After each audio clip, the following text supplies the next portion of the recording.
சற்று முன் கிடைக்கப்பெற்ற மிக மிக முக்கியமான செய்தி ஒன்று வெளியாகி உள்ளது.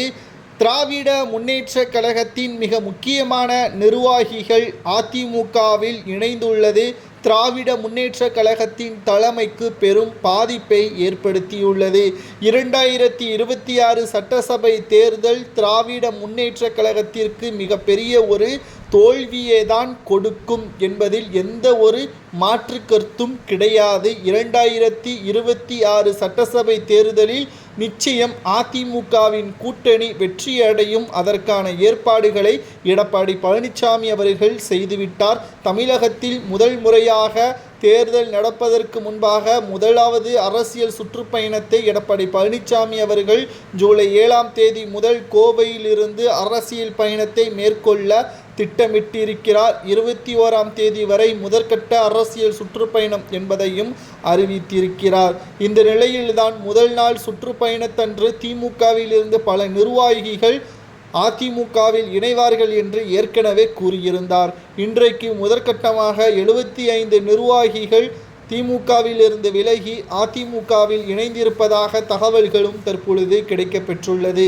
திராவிட முன்னேற்றக் கழகத்தில் வாரிசு அடிப்படையிலான முன்னுரிமை கொடுப்பதன் காரணமாக தற்பொழுது இந்த முடிவை திமுகவின் நிர்வாகிகள் எடுத்திருப்பதாகவும் 2026 சட்டசபை தேர்தலில் திமுக வெற்றியடைவதற்கு வாய்ப்பே கிடையாது என்று திமுகவின் முன்னாள் நிர்வாகிகளும் தெரிவித்திருக்கிறார்கள். அதற்கு காரணம் திமுக சொன்ன வாக்குறுதிகளை நிறைவேற்றவில்லை. தமிழகத்தில் திமுக ஆட்சி அமைத்ததற்கு பிறகு பாதுகாப்பு இல்லை, சட்ட ஒழுங்கு சீர்கேடு என்று பல்வேறு குற்றச்சாட்டுகளையும் தற்பொழுது முன்வைத்திருக்கிறார்கள். இதன் காரணமாக அதிமுகவில் இணைந்தவுடன் அவர்களுக்கு முக்கிய பதவிகள் வழங்கப்படுமா என்று பார்த்தால் நிச்சயமாக அவர்கள் அதிமுகவில் இணைந்த கையோடு சிறு சிறு பதவிகளுடன் அவர்கள் உயர் பதவியில் அடைவார்கள் என்ற தகவலும் தற்பொழுது கிடைக்கப்பெற்றுள்ளது. ஆனால் இதிலிருந்து நமக்கு கிடைக்கப்பெற்ற மிக முக்கியமான தகவல் என்னவென்றால் திமுக சட்டசபை தேர்தலில் தோல்வி அடையும் என்பதுதான்.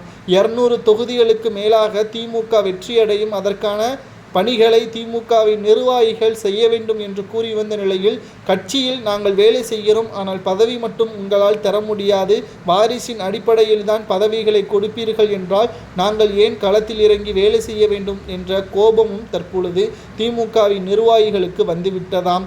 இதனால் தற்பொழுது அதிமுகவில் இணைந்தாவது செல்வாக்கும் தன்னுடைய உழைப்பிற்கு ஏற்ற ஊதியம் கிடைக்கும் என்பதற்காகவும் இணைந்ததாகவும் தற்பொழுது தகவல்களை நம்மால் பார்க்க முடியும்.